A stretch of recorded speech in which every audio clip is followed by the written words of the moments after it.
السلام عليكم ورحمة الله تعالى وبركاته. مرحبا بكم في قناتكم عالم النساء مع آدم. إلا كنتوا باقي ما انضميتوش للقناة تندعوكم الانضمام بالضغط على الزر الأحمر الموجود أسفل الفيديو وتفعيل الجرس باش يوصلكم كل جديد. وإلا عجبكم فيديو ادعوا له لايك. تنقدم لكم اليوم كيكة الحلم بدون قالب وبدون فرن بمكونات موجودة في كل بيت، اقتصادية جديدة بزاف، وجديها لوليداتك غتعجبهم بزاف، كتصلح حتى لمائدة رمضان المبارك. كتحلية نتمنى تنال إعجابكم وتجربوها. ويلا نبداو على بركة الله. نحتاجو لها على بركة الله إلى 500 ملل من الكريمة السائلة. أنا تنستعمل هذه بغافو، المذاق ديالها زوين بزاف. وتنحتاجو كذلك إلى 2 معالق كبيرة من النشا المايزينا، وإلى 40 غرام من الشوكولات الأبيض. يمكن لكم تعوضوا ب10 مربعات من الشوكولات الأبيض. وباكية من البسكويت، أنا تنستعمل هذا فيها 30 حبة تقريبا. ويلا نبداو على بركة الله. في كاسرولة تاع الكريمه ديالي انا عبرتها بالكاس، عطاتني 3 كؤوس بالنسبه للناس اللي كيبغيو القياس بكاس العنبه.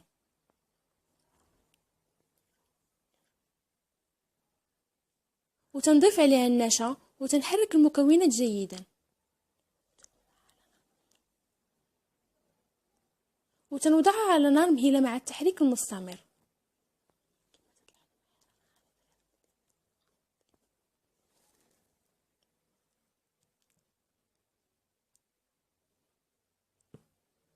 كما تلاحظوا معايا هنايا راه الخليط غير بدا تيدير الفقاعات.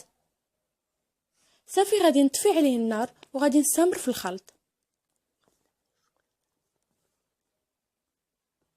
وغادي نضيف عليه الشوكولات الابيض اللي قطعته بهذا الشكل هذا باش يذوب ليا بسهوله في سخونه الخليط.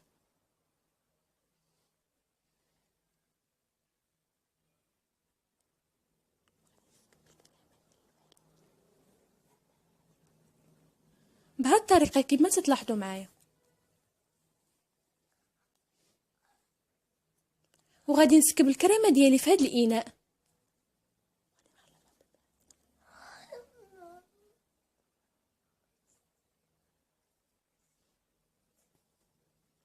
وغادي نغلفها بالبلاستيك الغذائي بهذا الشكل هذا كما تلاحظوا معايا. وغادي ندخلها للمجمد باش تبرد. في هذه الاثناء جبت هذه السبيره هذه اللي غادي نصايب فيها الكيكه ديالي وغلفتها جيدا بالبلاستيك الغذائي. وغادي نجيب البسكوي ديالي وغادي نغطسو في الحليب. وغادي نبدا نستفو في هذه السبيره اللي غلفتها بهذا الشكل هذا كما تلاحظوا معايا.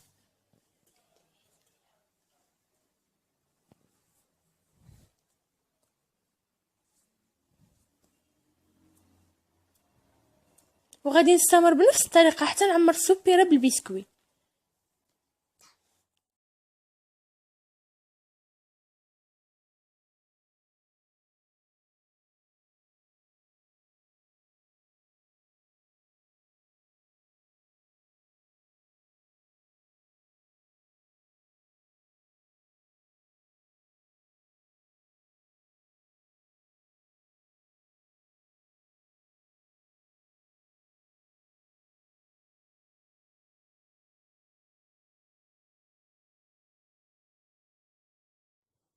كما تلاحظوا معايا من بعد ما عمرت السبيره بالبسكوي وملئت الفراغات، دابا غادي نخليها على جنب. دابا جبت هذيك الكريمه اللي بردت لي في المجمد وغادي نطربها مزيان بالخلاط الكهربائي.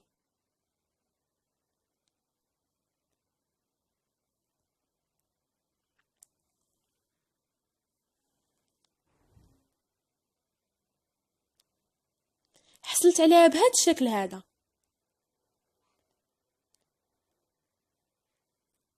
دابا مباشره غادي نسكبها فوق البسكوي بهذا الشكل هذا كما تلاحظوا معايا.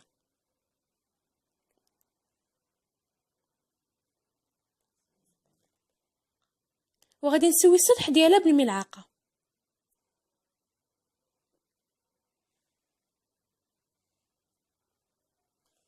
وهذاك البسكوي اللي شاط من الجناب هو اللي غادي نديرو من الفوق، غادي يكون هو الطبقه السفليه ديال الكيكه ديالنا بهذا الشكل هذا كما تلاحظوا معايا.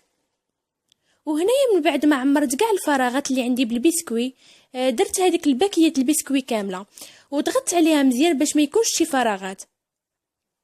غادي نغلفها بالبلاستيك الغذائي وغادي ندخلها للمجمد لمده 5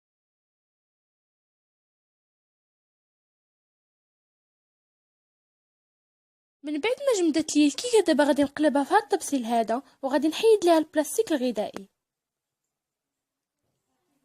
وهذا هو الشكل ديالها كما تلاحظوا معايا.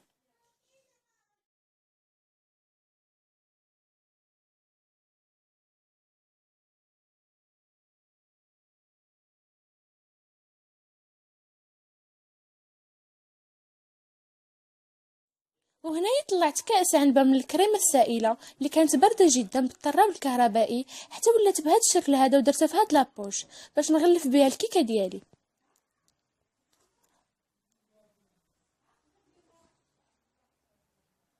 كما تلاحظوا معايا درت الكريمه في لابوش وغادي نغلف بها الكيكه وغادي نسويها جيدا بالسباتول. راه تحذف ليا المقطع باش كنت نقادها ودخلت المجمد على ما نصايب الكلاصاج اللي غادي نزينها به.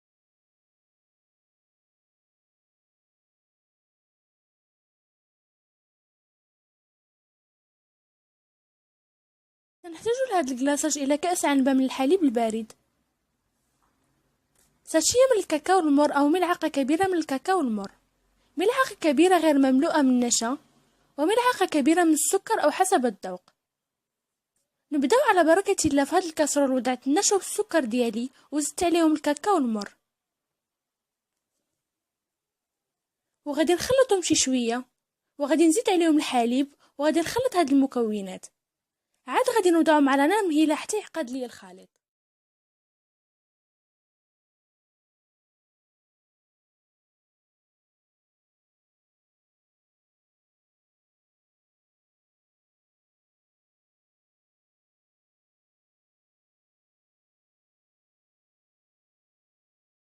وهذا هو الشكل ديال الكلاصاج. من بعد ما طفيت عليه النار زدت عليه واحد ملعقه صغيره غير مملوءه من الزبده وبقيت نخلط حتى دابت سخونه الخليط، وغادي نبقى نخلط فيه بهذه الطريقه حتى يدفى ليا باش منين نوضعو على الكريمه ما يهبطهاش ليا.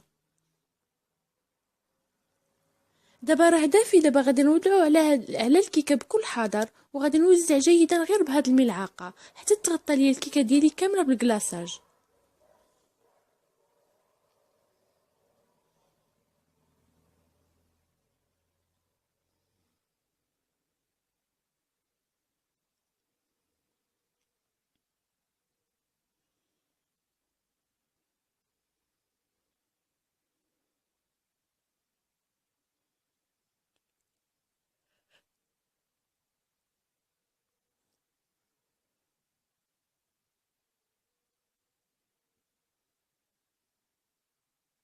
من بعد ما غلفت الكيكه ديالي بالكلاصاج دابا جبت هاد لابوش هذا اللي درت فيه شويه ديال الكريمه اللي احتفظت بها للتزيين، وغادي نبدا نزين بها بهاد الطريقه والتزيين تيبقى حسب الرغبه.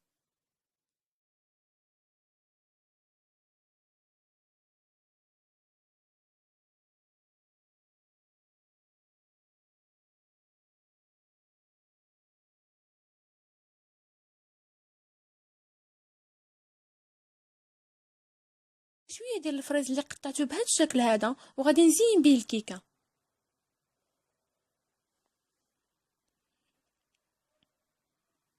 بهذه الطريقه كما تلاحظوا معايا، والتزيين كما قلت لكم تيبقى حسب الرغبه.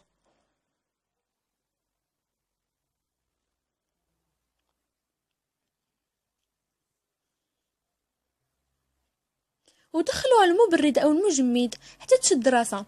انا ما خليتهاش كاع تشد راسها نيشان قدمتها لكم. شويه ديال الفريز.